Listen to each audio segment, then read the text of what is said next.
and listen to your word as we are studying about your word. Open our ear, open our understanding. Holy Spirit, have your way. You cover this place by the blood of Jesus. Yourself come and speak to us.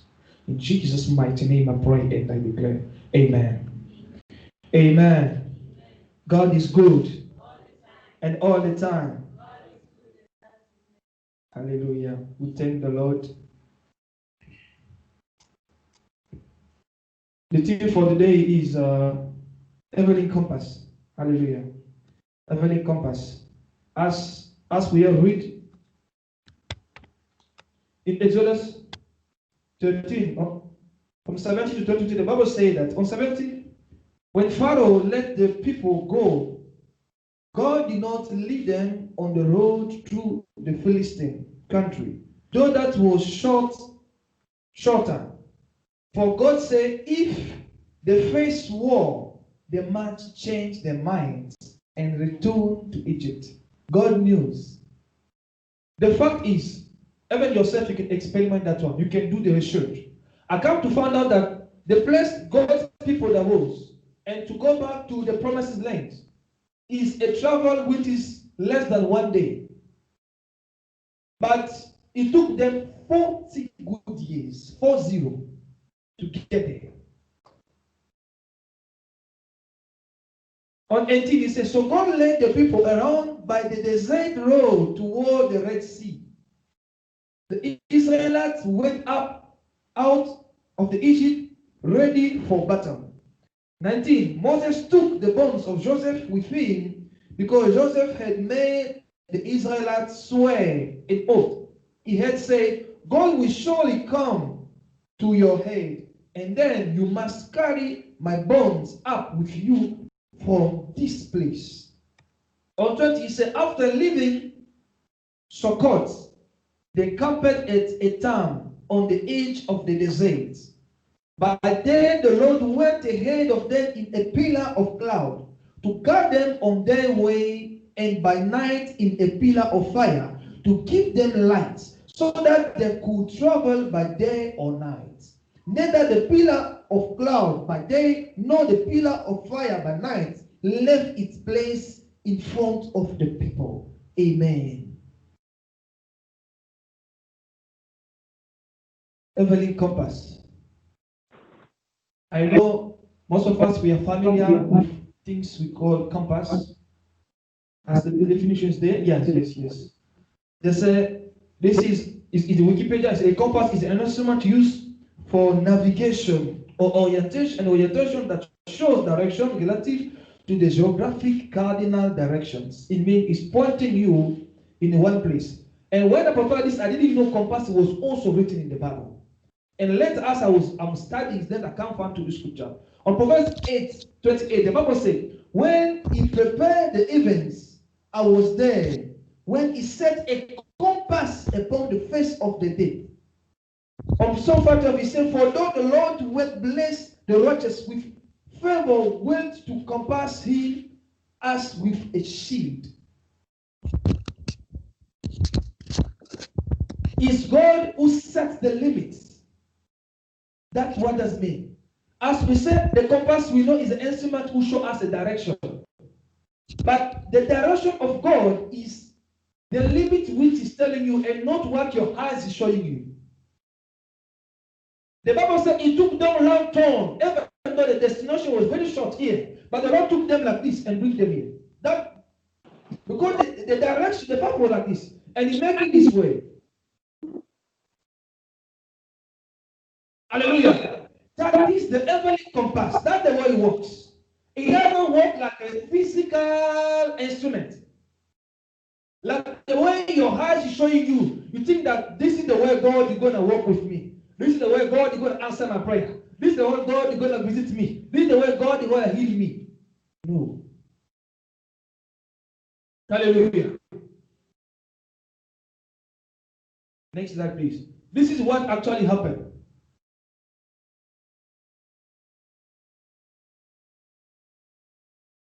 He said that is a pillar, and he was just standing there. You just follow it. Even though you may say a lot of path in your right and your left. There was a direction. The Bible even said there was a shortened way.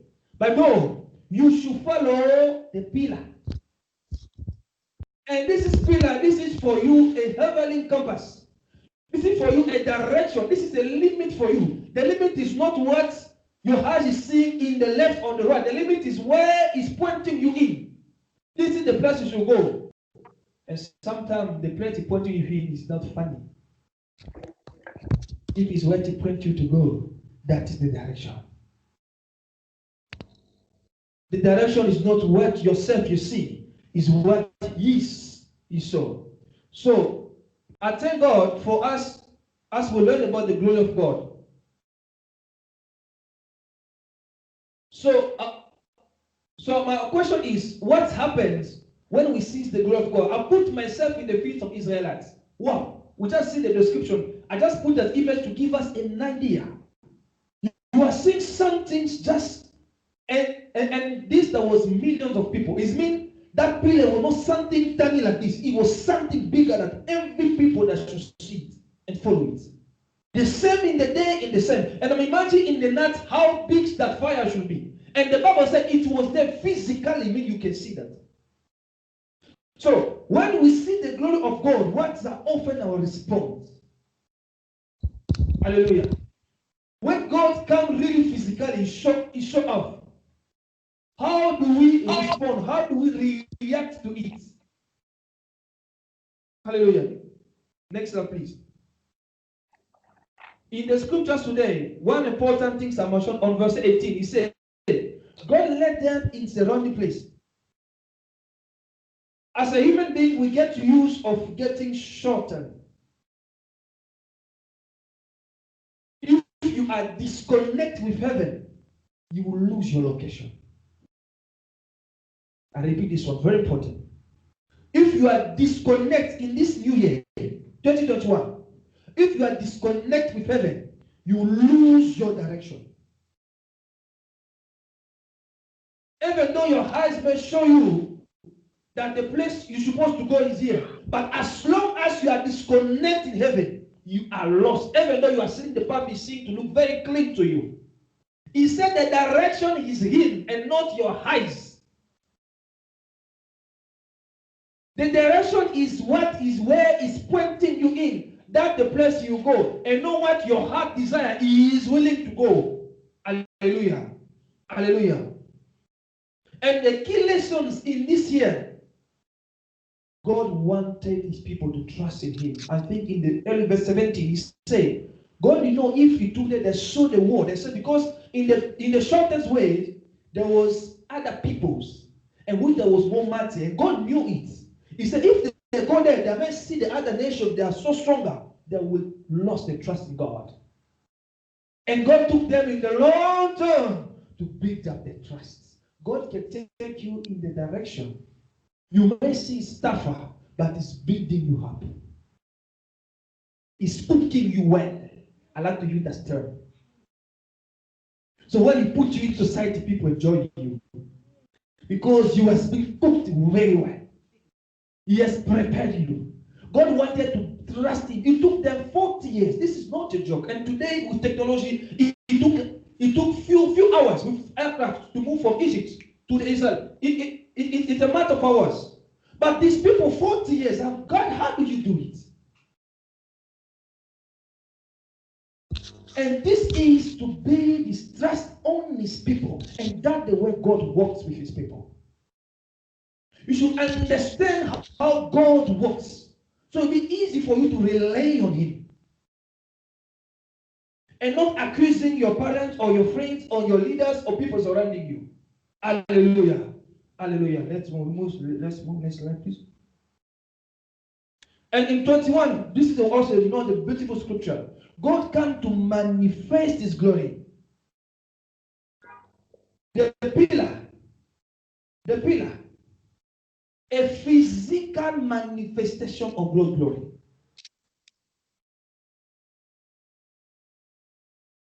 God sometimes to confirm his presence in you. We often say God is omnipresent, right? With omnipresent, it means he's everywhere. Even though we don't see him, we know he's here. But when you come in time, you choose to show up physically. I love that one. And that's the calling glory. We believe that God is here, right? Because we know his own presence. But imagine he show up here. What's going to be your reaction? You see, you laugh, right? But by faith, we know he's there.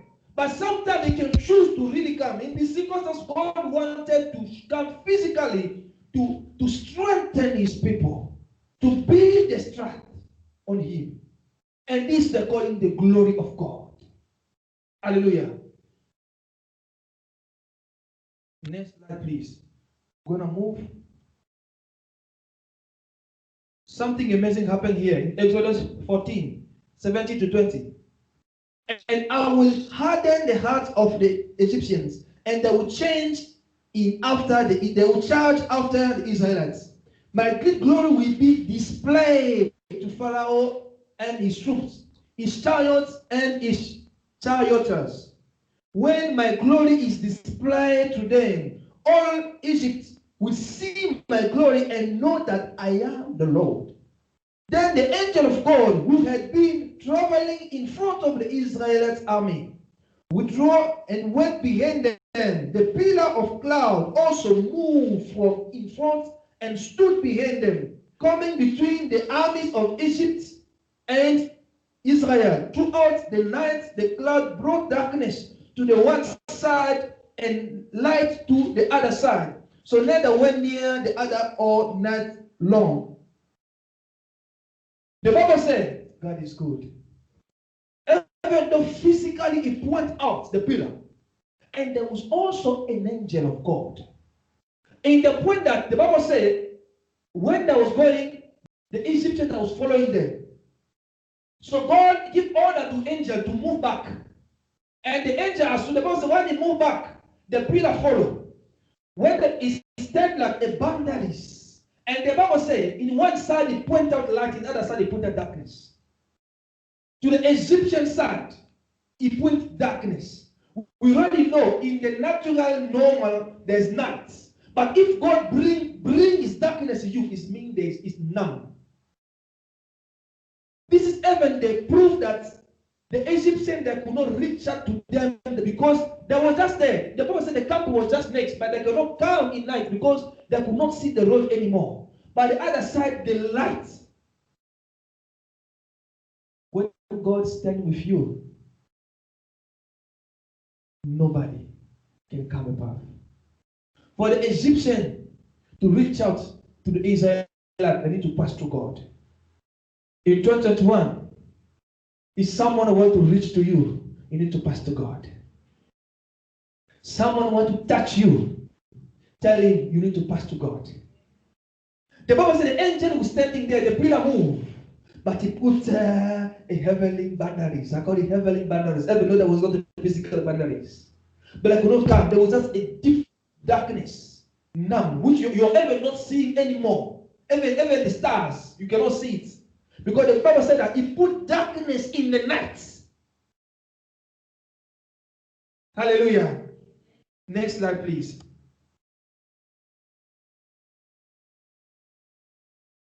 Often, as a believer, we get used on imagining this God who is so tender, merciful. Always he hug you when you cry, he put you, remove your tears. Sometimes he kiss you. Sometimes it's true, he's also this kind of God, but this is not all. It's a part of it. The list is long. He speaks also to fire. Hallelujah. Sometimes he raises his voice also. Hallelujah. This is the way the God we serve. Next slide, please.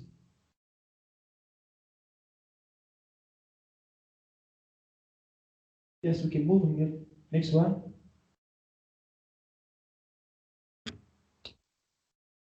I want to mention something very important here concerning the glory of God. The glory of God practically is difficult to express it. Why? Because it's God himself. It's God himself. What we attempt to do, we attempt to describe a portion of it, a portion of what it really is. In fact, the Bible makes us understand that everything He has created gives glory to Him. The earth and the universe. I said the earth, the place we live. The universe is where the earth belongs to. And as I study, I realize that our universe is having billions of other universes. And this is the work of the same God. It means we are dealing on something which is not small, even not small as you can imagine. So we are attempting to come closer to have an idea what kind of God, what kind of a person we serve is. So when you begin realizing how big God is, you come to your problem, you are seeing it in like this. You haven't been up, trust me, you didn't receive the answer. You haven't been scared, you didn't see the answer. Because you know the one standing behind is not somebody you can joke with. This is the God we serve. Hallelujah. Next slide, please. So, you see, earlier I said if you see the glory of God, what's going to be the result? The result of seeing the glory of God is an alignment of a perspective about what really matters, about who is controlled. When you begin realizing the glory of God yourself, you come to see what matters is not me to get what I ask God for, but to align with His agenda. When you realize the glory of God yourself, you come to an alignment.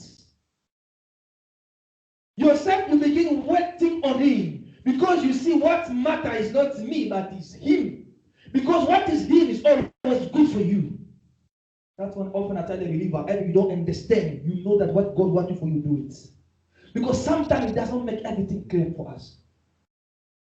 When they ask him, Moses, take people out, he never tell Moses how he's going to lead him. If Moses knows Moses is going to rebuke, I know it as a human being. Because, my friend, the road is here and making it for 40 years. Really? If people knew, I know they will not live. Sometimes it does not make everything clear to us. Because anyhow, He knows we are humans. And He's God. He just says, you trust me and walk. Hallelujah. Beautifully, there is some scripture just up there. When people that reach the Red Sea, they're shouting to Moses, we are dying. Moses also going to go. Where are we dying? And look, God said, why are you shouting? Look, it is very beautiful. He said, why are you shouting? Lift your stick, put in the sea. That's the way God told him. God did not tell him, I will open the sea earlier. He didn't say that. When they run, they become for the sea, they're shouting to Moses, also shout to God. God tell him, why are you shouting? Lift your stick, put in the sea. He did the sea open. He didn't tell you do it before, but he told him, walk, trust. Hallelujah. So in the 2021, you're going to walk and trust in God. Remember, that is good. We're telling you 2 years later. 2 years later. 2 years later, yeah. I was in the US, and my plan was something else. I remember it was in summer, and the Lord told me, I'm taking you back in China. I said, Father, again. I said, I'm taking you from the China. I didn't finish there. You are going there. I waited few weeks later, I received a call from my back home from China Embassy in Congo that my scholarship for PhD here has been granted, which my father put the document. And I said, okay, Father, I'll walk back. And I come back. Honestly, if it was me as a human being, no. I'm telling you the truth. Being connected in every agenda. And now I'm seeing the picture clearly because what I was about to do there, I know now with the companioning I know about. I said, God, I trust you even more now than before. Because my heart was focused on what I was seeing, and it was so beautiful. Hallelujah. Trust in God. Trust in God and follow the direction. Sometimes even you don't understand, but you are sure is what is leading you walking. It will make things clear progressively when you are trusting Him. Amen. As we are moving, next slide, please. So, to summarize today's message, there are many messages we can take about the summarize in 6 truths. The first one, the pillar was a manifestation of God's presence, as I speak earlier. If we read in the book of Exodus on 16:10, he said that he came about Aaron spoke to the whole congregation of the sons of Israel, that they looked toward the wilderness, and behold, the glory of the Lord appeared in the cloud. When Moses ascended the mountain to receive the Lord descended upon in fire. Often when Moses was dealing with God, God was responding within these two things. In the cloud, in the fire. You will see it also in Exodus 19:18. When he went to receive the law, the 10 commandments, the Bible said the mountain was filled with smoke because God can't come down in the fire. This is a physical presence of God. Even though in the faith, we know that God is with us. But sometimes when you develop that closeness, He will choose to appear to you. He will choose to show you comfort. That God is comfort. It's a way to comfort them that you are not, I am there. I am there. I am there. Don't be afraid. I am there. Amen. Next slide, please.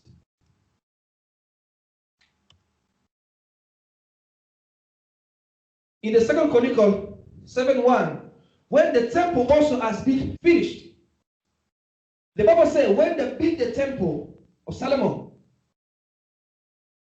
the day of dedication, God sent fire. They call it gratification. Very important.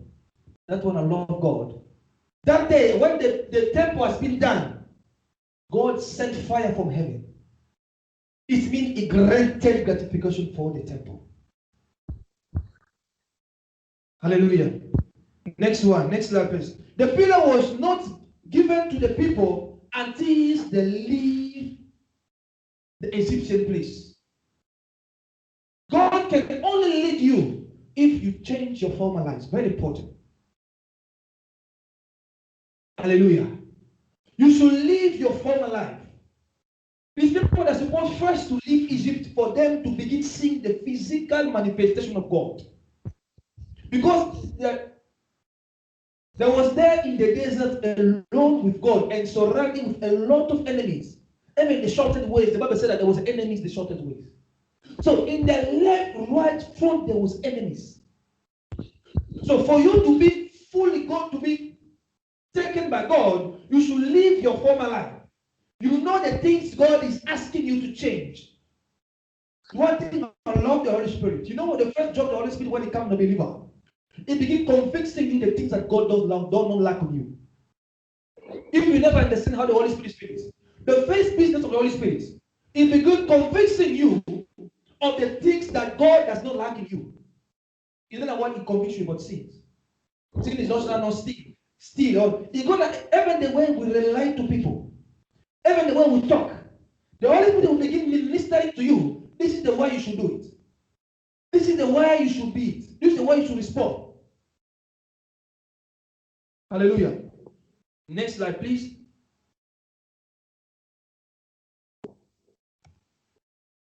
If we see the Acts 2, on 32, the Bible says, therefore, have been exalted to the right hand of God, and having received from the Father the promise of the Holy Spirit, He has poured forth His which you both see and hear. On the first hand, He said, in Him you also, after listening to the message of truth, the gospel of your salvation, having also believed, you were sealed in Him with the Holy Spirit. So it's completely impossible for you to please God without the Holy Spirit. It's the agent of God who draw you near to Him. So by doing so, simply what is business is taking you close to the Holy Father. And by doing so, the process is what? You tell him, remove this. No. This friend of you is taking far from God. No. This friend of you is not God. He will take you far from the place God wants to take you. You should support yourself with Him. The Holy Spirit started dealing with you personally. Amen. Next slide, please. And the third one, the pillar was a gift from God. Hallelujah. Then you will never see a place the people ask God for a physical manifestation. God give it to them. It's a blessing. That's one they're called this word also favor. Something you didn't ask for, but God give it to you. Something you didn't deserve, but God just give it to you. So it was a gift from God. And this is the result of a person who trusts in God. When you are trusting God, God will start to give, because you know better what is good for you. Our brain trying to think what we really want, but God knows what is good for us. Hallelujah. Next slide, please. The fourth one.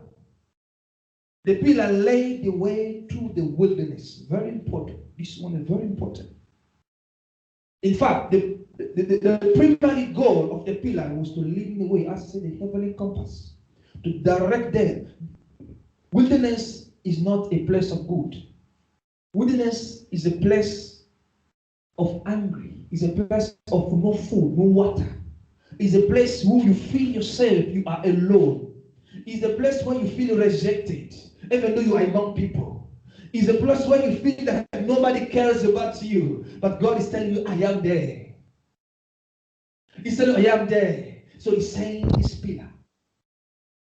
He's saying this pillar, you're going to be for you as a light, like a cloud in the day, in the evening, it becomes a fire to direct your path. It's God alone who is going to strengthen in the moment of your wilderness. All of us we do. But that one doesn't matter. What matters is you remain in God. You remain in Him, and it's going to direct your position. He's going to tell you right, left. He's going to tell you left. The Bible makes us understanding. There was a place when they moved. God tell them stand here. When they stand, they'll remain there for years again. And tell them move, they move again. When they wake up the next day, they see the cloud starting moving. After 5 years, they starting moving again. That's the way they made 40 years. Some place make them, you come here, you stand here, they stand there. They stand there for 10 years. And the next morning they wake up, the pillar starting going, they're starting going. You remain in your heavenly compass. You remain in God. He's going to point to you the direction to this new season. And you're going to focus on the direction He's pointing you into it, not into your feeling, not into your emotions, or in your desire. I always say, what God brings to you, it always bless men. Even sometimes your friends or your parents may not understand it, but when the result will come forth, they will come to bless the same God which you decide to follow in the beginning. Things of God always bless mankind, even though in the beginning you may not understand it. Hallelujah. Next slide, please.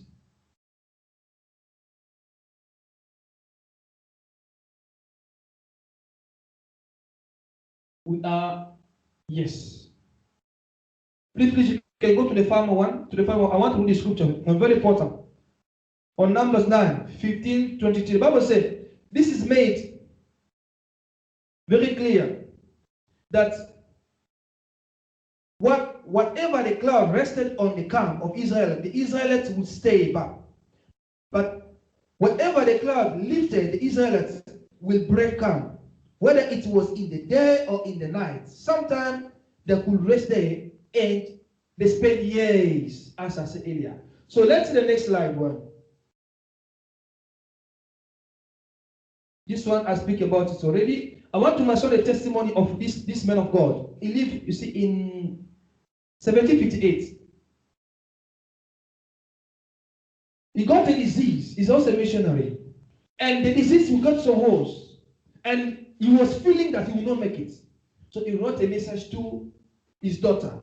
This is the message he wrote. So powerful. He said, "Dear Lizzie, it seemed to me to be the will of God that I must shortly leave you. Therefore, give my kindest love to my dear wife, and tell her that the uncommon union which has so long subsisted between us has been of such a nature as our trust is a spiritual and therefore will continue forever. And I hope she will be supported in the so great a trial and submit cheerfully to the will of God. And as to my children, you are now to be left fatherless, which I hope will be an inducement to you or to seek a father who will never fail you. This is the father, a man of God, writing to his daughter and his wife. And I imagine when they saw the letter, because that time there was no phone, so you could only write it and send it. And I imagine what would the reaction. But what it taught me this, it said, this is the will. The will of God sometimes is harder. Sometimes it's harder. But when it make it to happen, as he say, when he says done, who can say no? When he calls somebody back, who can stand between? Hallelujah. Next slide, please. And the fifth one, the pillar, it was a protection to his people. As we read it earlier, when the Israelites come, there was following them, there was having the chariot. When they come near, the Bible said the angel brought back, and the pillar follow. He make a boundaries, which they cannot directly reach out to them. So when you follow the direction of God, even though you seem that you're gonna die, He will stand for you. You will not die because you responded to His voice.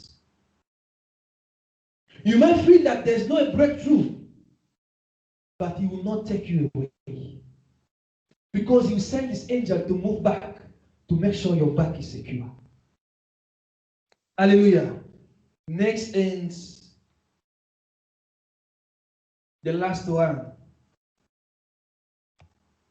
The pillar was never taken away unless they reached the promised land. The Bible said the pillar was constantly there until He took them into the destination. God will never leave you until He takes you in the place He's leading you.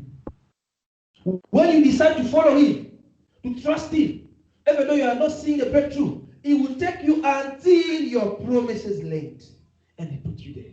And then your pillar will go back. The pillar never leave them until they get into the destination. Hallelujah. And I love what the prophet wrote here. He said that even when they made for themselves a calf of molten metal and said, "This is your God who brought you out from Egypt," and committed great blasphemies, you, in your great compassion, do not forsake them in the wilderness. The pillar of cloud did not leave them by day to guard them on their ways, nor the pillar of fire by night to light for them the way in which they were to go. God is faithful. That's what every time when I realize His faithfulness, He strengthens me, even though I don't see the answer. Because He never lied. He never lied. What He promised you, He will do it. What He is telling you, what He's leading you, He will take you in that destination surely. You trust in Him. Trust in Him. Trust in Him. Amen. That's the conclusion. I will now go to the two scripture on Hebrew 3:1. Therefore, holy brothers and sisters who share in the heavenly calling, fix your thoughts on Jesus, whom we acknowledge as our apostle and high priest. And Hebrews 12:1-2, he said, therefore, since we have so great a cloud of witnesses surrounding us, let us also lay aside every encumbrance and the sin which so easily entangles us, and let us run with endurance the race that is set before us, fixing our eyes on Jesus, the author and perfecter of our faith. Remove the encumbrance. Say, remove the encumbrance. Remove the encumbrance. You should feel light. You should feel light when you are running the race, when you're following God. Remove the encumbrance. Encumbrance is everything you're feeling like louding. Is making you feel louding. It's not making you easy to follow your path with God. Remove it. In 2021, take it aside. Remove it. Count yourself from it and fly. Amen. Let God bless us abundantly. Amen.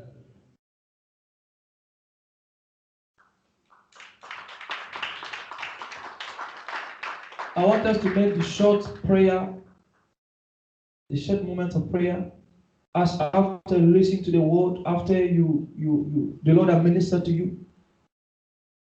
I don't know which conviction the Holy Spirit has ministered to you as has been talking. What the Lord has spoke to you. And I want you in this 1 minute, you make that reaffirmation with God. Ask Him to help you. Ask Him to lead you in the place you should go. Ask Him, since you understood where He's taking you, since you are very aware. When men of God say, if you know the place you are going is far, you should be very well loaded. If you know that, you should be very well loaded, because the place is taking you is not shorter. Asking Him to strengthen you. Asking Him to give you this necessary strength. Father, we thank you for one more time. You refresh our soul. You minister to us. I pray that you equip your people for the necessity ability to run the race, for the necessity ability so to reach the promises land. In the name of Jesus. I pray, Father, even in the new season we are about to enter, Yahweh, you give them the strength, give them the zeal, oh God. They're going to serve you as never before. They're going to commit to you as never before. They're going to decide to trust you even though they don't understand where you're taking them. In Jesus' mighty name, we pray and we declare, amen.